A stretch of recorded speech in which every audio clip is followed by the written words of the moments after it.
फिलिस्तीन के हक में एक और अच्छी खबर और इसराइल को कहीं ना कहीं एक बड़ा झटका। आखिर दुनिया देख रही है कि क्या कुछ हो रहा है, इसराइल की मंशा क्या है और किस तरह से फिलिस्तीनी अवाम, गजा की अवाम बेबस है, मजबूर है, उसके साथ जुल्म और ज्यादती हो रही है। दोस्तों, आपका मेजबान मैं हूं विशाल, आप देख रहे हैं न्यूज़ 18 का सोशल मीडिया प्लेटफॉर्म। इस वक्त एक बड़ी खबर आपको देने जा रहे हैं। अक़वाम मुत्तहिदा यानी यूनाइटेड नेशंस में दो अहम करारदादें मंजूर हुई हैं और ये दो अहम करारदादें क्या हैं? फिलिस्तीन और मकबूजा गोलान पर, गोलान हाइट्स जिसे कहा जाता है, उस पर काबिज इस्राएली कब्जा खत्म करने का मुतालबा किया गया है।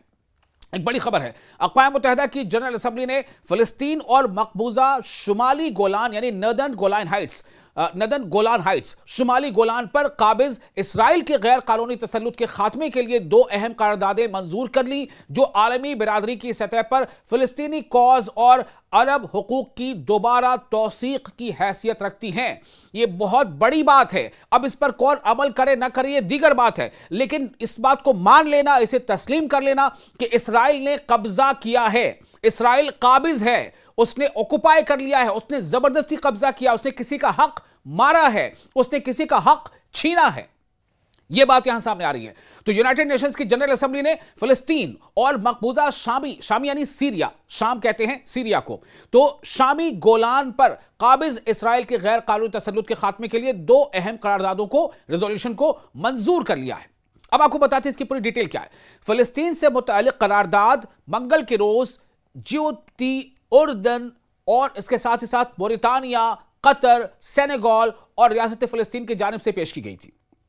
इन लोगों ने ये करारदाद पेश की थी, रेजोल्यूशन पास किया था। कौन कौन सा मतलब मूव किया था? फिलिस्तीन से मुतल्लिक करारदाद किसने किया था? इसको किया था जिबूती, उर्दन, मोरितानिया, कतर, सेनेगल और रियासत फिलिस्तीन की जानिब से पेश की गई थी।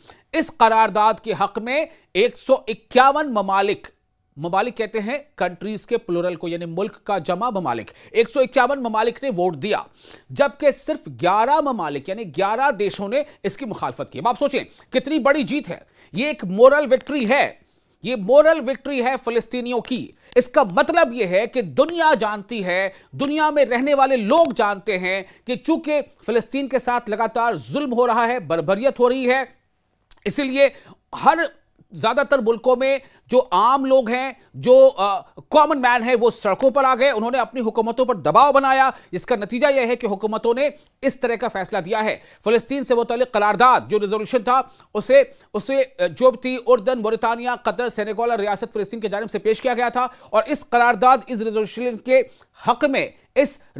के हक में, इसके पक्ष में 151 ममालिक ने वोट दिया। अब आप सोचें, जो मुल्क होते हैं, जो देश होता है, वो देश क्या है? देश दरअसल नागरिकों से ही तो चलता है ना।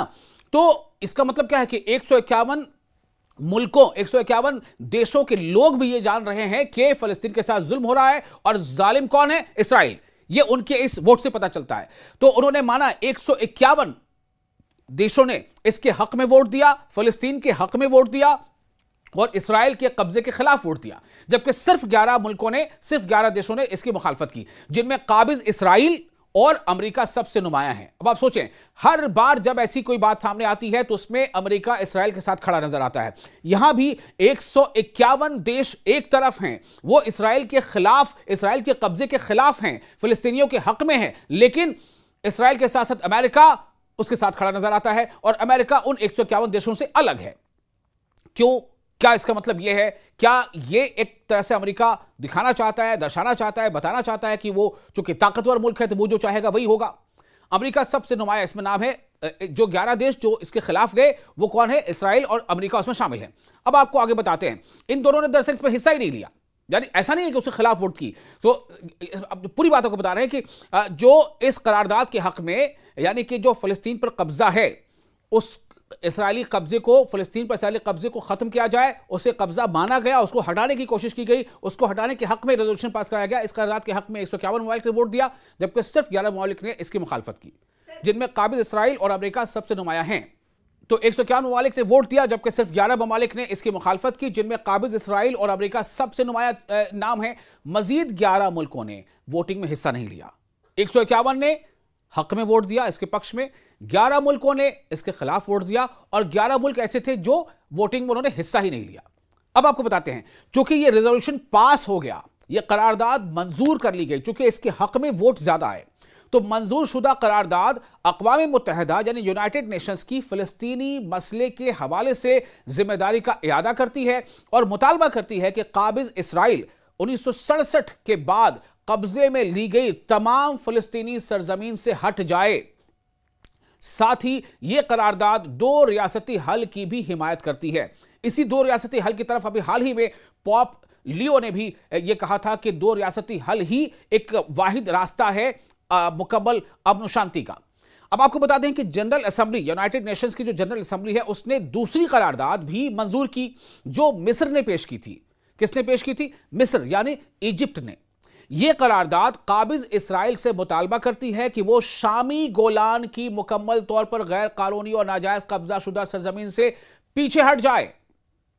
शामी यानी सीरिया के गोलान पर, गोलान हाइट्स पर जो इसराइल का कब्जा है, इस करारदाद में यह बात सामने आ गई कि जो ज्यादातर मुल्क वो चाहते हैं कि इसराइल उस कब्जे को भी छोड़ दे और पीछे हट जाए और गोलान के इंजमाम के बैनुल अक़वामी कानून की सरी खिलाफ वर्जी करार देती है इस करारदाद में। अब इस रेजोल्यूशन के हक में कितने वोट पड़े, मुखालफत पे कितने पड़े, ये आपको बताता हूं।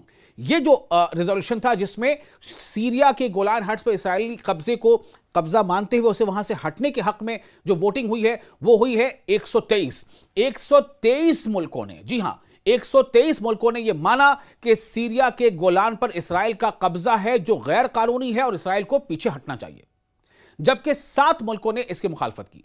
मुखालफत यानी विरोध करने वाले मुल्क कितने हैं, देश कितने हैं? सिर्फ 7। और इसके पक्ष में कितने हैं? 123 मुल्क। दुनिया के 123 मुल्क इसके पक्ष में हैं कि इसराइल का कब्जा गैर कानूनी है और इसराइल को अपना कब्जा खत्म कर लेना चाहिए, इसराइल को सीरिया के गोलान से पीछे हट जाना चाहिए। अब इन जो 7 मुल्कों ने जिन्होंने इसकी मुखालफत की है, जिनमें काबिज इसराइल और अमेरिका शामिल है, यहां भी अमेरिका शामिल है, यहां भी अमेरिका इसराइल के साथ खड़ा है, यहां भी दुनिया के बेशतर मुल्क, ज्यादातर देश जो बात कह रहे हैं, अमेरिका का उससे स्टैंड अलग है। जबकि इस करारदाद पर, इस रेजोल्यूशन पर 41 मुल्क, 41 देश ऐसे थे जिन्होंने वोटिंग में हिस्सा लेने से गुरेज किया। लेकिन कितने मुल्कों ने इसके हक में वोट किया? 123। कितने मुल्कों ने इसके खिलाफ वोट किया? महज 7। और जिन्होंने हिस्सा ही नहीं लिया वोटिंग में वो 41 हैं। तो आप देखिए इससे क्या साबित हो रहा है कि दुनिया के ज्यादातर देश, और सिर्फ ज्यादातर नहीं, ऐसा नहीं कि 5 लोग नहीं मानते, 6 मानते, नहीं, बल्कि आप देखें कि जो लोग मान रहे हैं कि इसराइल काबिज है, इसराइल ने कब्जा किया है, इसराइल ने गैर कानूनी काम किया है, उनकी तादाद बहुत ज्यादा है। 151 देश, 123 देश। और जो नहीं मान रहे, जो इसके खिलाफ हैं, वो सिर्फ 7 हैं या 11 हैं। तो करारदाद में वाज़ेह किया गया है कि काबिज इसराइल की जानिब से सीरियन गोलान पर कब्जा और उसका अमली इंजमाम बैनुल अक़वामी क़वानीन की संगीन खिलाफ वर्जी है, इंटरनेशनल लॉ का वायोलेशन है। इंटरनेशनल लॉ का वायोलेशन है। कौन कर रहा है वायोलेशन? इसराइल कर रहा है। इसराइल के साथ कौन खड़ा है? अमेरिका खड़ा है।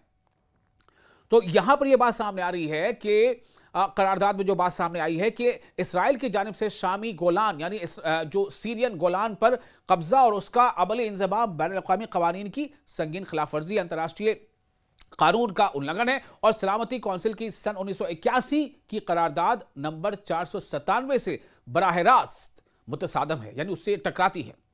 तो इस करारदाद के बाद जारी होने वाले पहले रद्द-ए-अमल में सीरिया के वज़ारत ख़ारजा ने, यानी जो एक्सटर्नल अफेयर्स मिनिस्ट्री होती है, सीरिया के वज़ारत ख़ारजा ने कहा है कि करारदाद यानी रेजोल्यूशन काबिज इसराइल से मुतालबा करती है कि वो पूरे के पूरे मकबूजा शामी गोलान यानी सीरियन गोलान से इनखला करे, वहां से पीछे हट जाए, कब्जा छोड़ दे, खाली कर दे। वज़ारत ख़ारजा के तर्जुमान यानी वज़ारत ख़ारजा के मुताबिक करारदाद के हक में बढ़ते हुए वोट इस बात की दलील हैं कि आलमी सतह पर नई शाम के मौक़िफ़ और मकबूजा गोलान की आज़ादी के उसूली मौक़िफ़ को मुसलसल बढ़ता हुआ आलमी ताउन यानी अंतर्राष्ट्रीय समर्थन, इंटरनेशनल सपोर्ट हासिल हो रहा है। तो अब आप देखें, अब आप सोचें जरा कि जो इसराइल ये कहता रहा है कि हमारे पर हमला हो रहा है या फिर ये कि हमें जो है परेशान किया जा रहा है, आप सोचें इसराइल ने ही दरअसल इसकी कहीं ना कहीं बुनियाद रखी है। इससे ही बात सामने आ रही है। क्योंकि आज अगर दुनिया के ज्यादातर मुल्क इसराइल के खिलाफ नजर आते हैं तो क्यों नजर आते हैं? इसलिए कि लोगों को यह महसूस हो गया है कि इसराइल ने एक लंबे अरसे तक दुनिया की आंखों में धूल झोंका, एक लंबे अरसे तक उसने हकीकत जो है छुपाई, लोगों तक हकीकत पहुंचने नहीं दिया। अब जब लोग इसके तरफ मुतवज्जे हुए, अब जब इस जंग के बाद से लोगों ने इस मुद्दे को गौर से समझना शुरू किया, तो लोगों को यह एहसास हो गया कि दरअसल गुनहगार कौन है, या गलत कौन कर रहा है, या गैर कानूनी काम कौन कर रहा है। इस्राइल कर रहा है। ये हम नहीं कह रहे हैं, ये यूनाइटेड नेशंस जनरल असेंबली कह रही है। यूनाइटेड नेशंस जनरल असेंबली में जो करारदाद पास हुई है, जो रेजोल्यूशन पास हुआ है, वहां से ये संदेश सामने आ रहा है।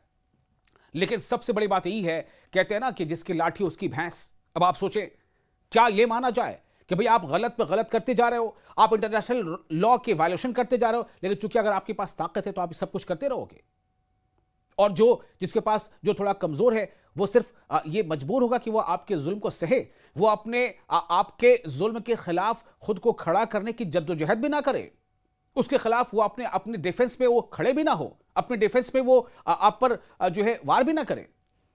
तो लगातार इस्राएल की ऐसी हरकतों को साथ किसका मिल रहा है? अमेरिका का। आपने देखा कि 151 मुल्क जहां फलस्तीन पर कब्जे के खिलाफ हैं, इस्राएल के खिलाफ हैं, लेकिन वहां पर इस्राएल के साथ खड़ा कौन है? अमेरिका।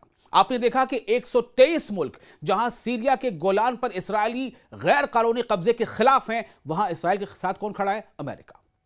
अब आप समझे कि दरअसल हो क्या रहा है। दुनिया को डेमोक्रेसी, जमहूरियत, इंसाफ की बातें बताने वाला दरअसल वो इंसाफ के साथ है या नहीं, यह आप खुद तय करें। आप देख रहे थे न्यूज़ 18 का सोशल मीडिया प्लेटफॉर्म। मैं हूं आपका मेजबान विशाल। आपको ये वीडियो कैसा लगा? अपने तासुरात, अपने रिएक्शंस आप हमें कमेंट बॉक्स में शेयर कर सकते हैं।